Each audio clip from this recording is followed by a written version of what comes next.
सुखकारी वर्ण हो रघुवर विमल जसु जोधाव के फलचारी बुद्धिहीन तंजान के सुमिर पन कुमार बल बुद्धि विद्या देहि मोहि हर हो क्लेश विकार जय हनुमान ज्ञान गुण सागर जय कपीस की लोक उजागर राम दूत अतुलित धामा अंजनी पुत्र पनुस्तनामा महावीर विक्रम बजरंगी कुमति निवास उनके के संगी कंचन वरण राज सुवेशा कानन कुंडल के साथ हाथ वज्र ओ ध्वजा विराजे कांधे मून जनेऊ साधे शंकर सोम केसरी नंदन तेज प्रताप महादेव वंदन विद्यावान गुणी अति चातुर राम काज करिबे को आतुर प्रभु चरित्र सुनिबे को रसिया राम लखन सीता मनवसिया सूक्ष्म रूप धरि सिहि दिखावा विकट रूप धरि लंक जरावा भीम रूप धरि असुर सारे सिया राम जी के काज सवारे लाए श्री लखन जी आए श्री रघुवीर हर्ष लाए रघुपति की बहुत बड़ाई तुम प्रिय भरती सुनाई सहज सुरन तुमरो यश गावे अस कहीं श्री कंठ लगावे संकादि प्रमादि मुनीसा नारद सारद सहित ईसा जम कुबेर दिखपाल जाते कभी कोविद कैसे कहते तुम उपास सुधई बिना राम मिलाई राजपति ना तुम रो मंत्र विभीषण मना लंकेश्वर वैष्णव जना दुष्ट सुरदन प्रभानो लीलताई मदर पर जानो प्रभु मुद्रिका मेरी हुआई जल्दी लांगी गए अत जनाई दुर्गुण काज से सुन भरे तुमरे कैसे राम दुहारे तुमरे पारे होत लगे गुरु सारे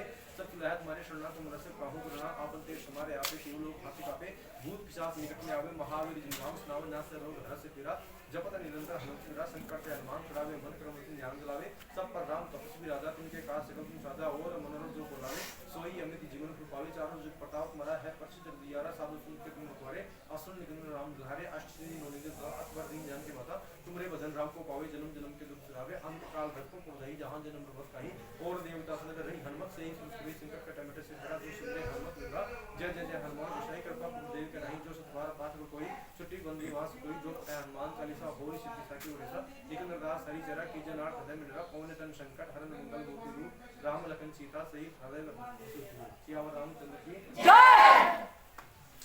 ध्यान सुनना सर्वप्रथम देवा टीका कंप्यूटर सेंटर के समस्त परिवार की तरफ से दीपावली की आप सभी को सॉरी गलती हो गई होली की ढेर सारी शुभकामनाएं और आज हम आप सभी को होली के बारे में कुछ बातें बताने को यहाँ पे आपके समस्त उपस्थित हुए हैं तो ध्यान सुनिए यह अब ध्यान दो सबसे पहले बताते हैं कि होली कब कहाँ और कैसे मनाई जाती है। बुंदेलखंड जिसको वर्तमान में यूपी बोलते हैं उत्तर प्रदेश में बुंदेलखंड नामक एक स्थान है। उसी बुंदेलखंड में झांसी का नाम आपने सुना होगा, झांसी की रानी लक्ष्मीबाई। तो झांसी एक गांव है और उसी गांव में जैसे मान लो चतरा गांव में, चतरा में दिल्ली की ढाणी है, बांद्रा है, फाटे की ढाणी है, ऐसे ही वहां पर अर्थात उसमें गांव में ही एक कस्बा था छोटा। उसी कस्बे के अंदर हिरण्यकश्यप का अर्थात हिरण्यकश्यप राक्षस था या फिर हम कह सकते हैं कि राक्षसी राजा था। तो हिरण्यकश्यप वहां पर डिकोदी या डिकोचल नामक पर्वत के ऊपर अपना महल था। उसी महल के ऊपर प्रजा रहा करती थी और राजा खुद था। उन्होंने ब्रह्मा जी की तपस्या की। आपने सुना होगा भगत के वश में है भगवान, सुना देगा ना। हाँ, कहने का मतलब भगवान हमसे बढ़ के नहीं है, अगर हम सही हैं तो भगत के वश में है। जैसा हम कहेंगे वैसा हमारे अकॉर्डिंग कार्य करेंगे। तो ऐसे ही ब्रह्मा जी को अमर रहने का वरदान दिया। ना आप गलोगे, ना आप मरोगे, ना कटोगे, ना जलोगे, अमर रहने का वरदान। लेकिन उसने अमर रहने का वरदान का उपयोग दुरुपयोग कर दिया। उपयोग करके क्या किया? दुरुपयोग कर दिया। और दुरुपयोग करने की वजह से उन्होंने कहा कि आई एम गॉड। दो नहीं बोला हमने, आई एम गॉड, यानी मैं भगवान हूँ, मेरी पूजा पूरी प्रजा करेगी। ये बात कौन कह रहा था? हिरण्यकश्यप राजा हिरण्यकश्यप कह रहा था सभी प्रजा के लोगों को। अब ठीक है, जैसे मान लो गुरु है, शिष्य को कहे तो उसके अकॉर्डिंग कार्य करते हैं ना, उसी प्रकार से राजा कहे तो प्रजा काम करेगी। लेकिन कुछ सालों के बाद में उसको एक पुत्र ने जन्म लिया जिसका नाम था प्रहलाद। हिरण्यकश्यप के बेटे का नाम था प्रहलाद। अब प्रहलाद इस विष्णु भगवान की पूजा किया करता था और सभी प्रजा के लोग किसकी पूजा करते थे? उसके पिता की, हिरण्यकश्यप की। अब इस चीज से नाराज होकर के प्रहलाद को मारने की साजिश रच ली। किसने? उसके पिता ने। क्या नाम पिता का? हिरण्यकश्यप।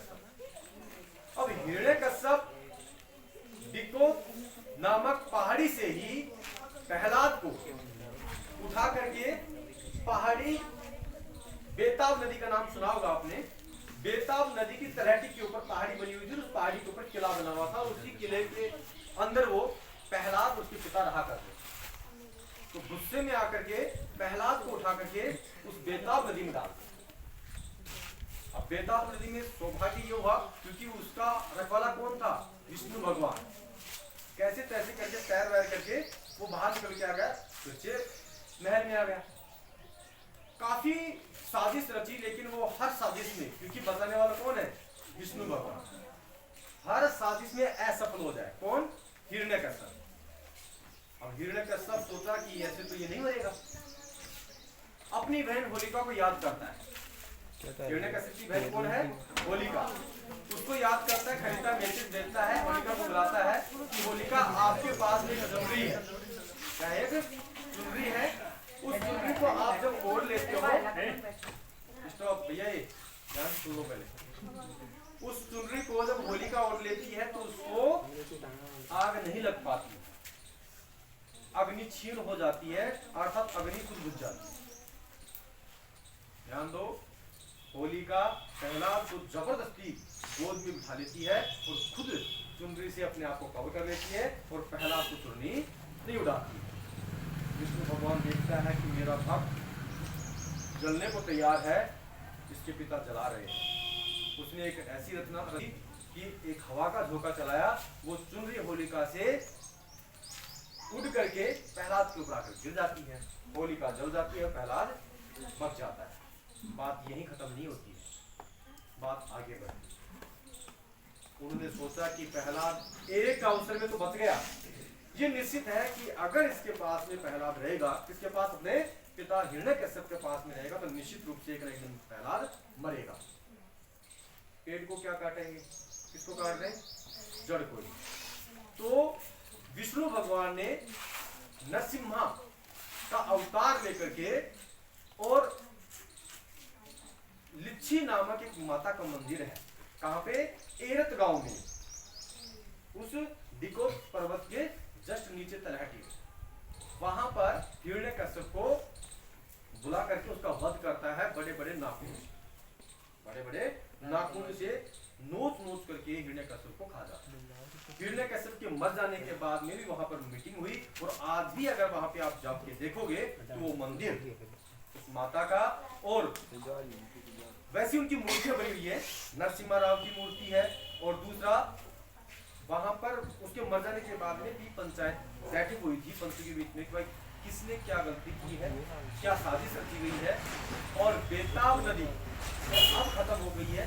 पहले सरस्वती नदी सबसे पवित्र नदी है ना, वो पहले बहती थी, लेकिन अब क्या हो गई है? वो खत्म हो गई। उसी प्रकार से अब बेताब नदी जहाँ पर उसने डाला था ना फिर प्रहलाद को, तो वहाँ एक कुंड बनाया गया है। वहाँ उस कुंड को प्रहलाद कुंड के नाम से जाना जाता है। तो उसी कुंड में से आज भी वो पानी से लबालब भरा हुआ है। उसी पानी से यानी बेताब नहर का निर्माण किया गया। जैसे चंबल नहर परियोजना है ना, वैसे ही बेताब नहर परियोजना का निर्माण किया गया है। और ये कहाँ पे है? बुंदेलखंड, झांसी, उत्तर प्रदेश, जिसको आज भी देखने के लिए लोग जाते हैं। वो पर्वत आज भी वहां पर स्थित है, जिसका हम नाम ले रहे हैं। और होली का जो पर्व है सबसे ज्यादा बड़ी धूमधाम से कहाँ पे मनाया जाता है? एरच गांव, झांसी। तो ये जो मैंने बातें बताई है, ये होलिका के दहन के लिए कुछ इतिहास था जो हमने आपको स्पष्ट किया है। अब हम बात करते हैं दूसरी परंपरा। ये तो पहली परंपरा जो हमारी पिताओं ने लिखी है। अब दूसरी परंपरा क्या है कि होलिका, ध्यान से सुनना है, होलिका में जो नया नाज हमारा आता है, उस नए नाज की आहुति, कहने का मतलब जैसे चूरमा बनाते हैं ना, तो हमारे देवताओं को भोग लगाते हैं ना, उसी प्रकार से नया अनाज जो आ रहा है, उस नए अनाज का होलिका में क्या लगाते हैं? हम भोग लगाते हैं। गेहूं की बाल, जौ की बाल, ये भून के लेके आते नहीं, तो जिससे कि हम वो नया अन्न जो खाएं और सबसे ज्यादा पैदावार देने वाली और बचत देने वाली, इनकम का जो स्रोत वाली जो फसल होती है, वो गेहूं और जौ ही होती है। आगे बात समझ में? गेहूं, जोतना, सरसों। इसलिए इस पर्व को भी हम सोच समझ करके मनाते हैं। अब सुनो, आपने गांव में परंपरा देखी हुई या फिर लड़कियों ने, फिर लड़कों ने भी, छोटे बच्चों ने अक्सर जो गोबर के है ना क्या गड़गुले, ये परंपरा क्यों चली है, क्या है इसके पीछे राज? क्योंकि हमारे पास में तो पहले से रखे ना छाने, उनको डाल सकते हैं, लेकिन वो उसमें चिकलापन निकालते हैं, वो छेद निकाल के उसकी माला बनाते हैं। क्यों? ध्यान दीजिएगा, ये सब आपको भी बनानी है। तो इसके पीछे क्या राज है, ध्यान से सुनिएगा। मैंने पहले भी पूर्व में बताया था, दोबारा से बता रहे हैं, अगर किसी भी भैया बहन को किसी प्रकार की पीड़ा है, दिमाग नहीं चलता हो, शारीरिक पीड़ा है, या फिर घर में कलेश में किसी ने करवा दिया है, तो ऐसा अगर सिस्टम हो तो उनके साथ जो बड़कुले हैं उनकी 7 बड़कुलों की माला बनानी है, और उस माला को दिक्कत हो उसको 7 बार ऐसे एंटी क्लॉक का मतलब क्या होता है, यानी जो क्लॉक का मतलब क्या होता है, घड़ी की सुई ऐसे चलती है ना, ऐसे चलती है, ऐसे ना करके ऐसे आप ऐसे घुमाना है, ना कि ऐसे घुमा करके 7 बार, और उसको कहाँ पे डालना है, होली। तो आपके दुख संकट क्लेश जो भी कराया जो भी सिस्टम है वो सारा उसमें जल करके राख हो जाता है। और महिलाएं जब सुबह में जाती है तो उस राख को और जो बालियां हैं वहाँ पे छूट के गिर जाती है, उनको लेकर के सुबह में जाती है ना, वर्तुल का सिस्टम होता है। तो परंपरा चलिए, लेकिन आजकल की जो आधुनिक जो मॉडर्न जो लेडीज है ना, वो इनको सबको क्या करती है, ये सिस्टम नहीं होना चाहिए। और दूसरा, मैंने कल परसों शायद बताया होगा आपको कि अगर कोई भी ज्यादा समस्या है, किसी को अपन वगैरह दिमाग में ऐसा कोई सिस्टम है, तो राई और अनाज, गेहूं के दाने, 1 मुट्ठी राई 1 मुट्ठी या फिर आधी मुट्ठी राई आधी मुट्ठी अनाज लेकर के ऐसे साथ में मारना है और ऐसे जाना है, होली का जब दहन हो वहाँ फेंक देना है, काली सफा। ये हमारा निजी जो अनुभव है वो कहता है, और ये सही है, ठीक है, सही है। अब इसके पीछे कोई धातु तंत्र टोना नहीं है, साइंटिफिक ट्रूथ है। हम समझाने का प्रयास करेंगे तो वक्त ज्यादा लगेगा, लेकिन हम समझाने का प्रयास करेंगे। ध्यान दीजिएगा, देखो ये जो सिस्टम है ये मॉनिटर है, मॉनिटर है ना, ये जो सिस्टम है मॉनिटर। अगर ये खराब हो गया तो कंप्यूटर चलेगा क्या? नहीं, हैंग हो जाएगा। और इसी के द्वारा ही हमारी बीमारियों को पता लगता है, सिर दर्द हो रहा है, पेट दर्द हो रहा है, पाँव में कांट लगा, इसी के द्वारा हो रहा है ना। ये अगर कट के दूर हो जाए तो क्या पता लगेगा क्या? नहीं लगेगा ना। जब समस्या कहाँ से है, यहाँ से, और इसी के खोपड़ी को से बाहर करके सिस्टम को बाहर फेंकाते हैं। मैंने पहले एक एग्जांपल दिया था, कच्चा नारियल पानी वाला लेना है और पानी वाले नारियल को चारों तरफ घुमाना है ना। जहाँ भूमि में पानी होगा, जहाँ पे वास्तविकता में धरती शुद्ध रहेगी, जहाँ पे मकान का मुहूर्त लगने वाला, जहाँ बोरिंग करवानी है, वहाँ पर जो नारियल है वो बिल्कुल स्टिक खड़ा हो जाएगा ऑटोमेटिक। जैसे चुंबक और लोहे का सिस्टम है ना, वैसे ही आप खुद भी पानी होना चाहिए, नारियल क्या होना चाहिए, पानी होना चाहिए। आप ऐसे घूमोगे तो एक स्थिति ऐसी आएगी जहाँ पानी होगा वहाँ ऑटोमेटिक। ये क्या सिस्टम है, चुंबक हो रही है नीचे, नहीं है ना, ये वास्तविक बात। आपने साइंस में पढ़ा होगा, नॉर्थ और साउथ, चुंबक में 2 ध्रुव होते हैं, नॉर्थ और साउथ। आप उसको खूब घुमा लो, लेकिन वो नॉर्थ और साउथ में आकर के रुकेगी, चुंबक रुकती है ना। क्यों रुकती है? अरे साइंस में पढ़ा होगा ना, हम तो साइंस में जाता नहीं है, लेकिन हमने तो किसी से सुनी है तो सुना रहे हैं। नहीं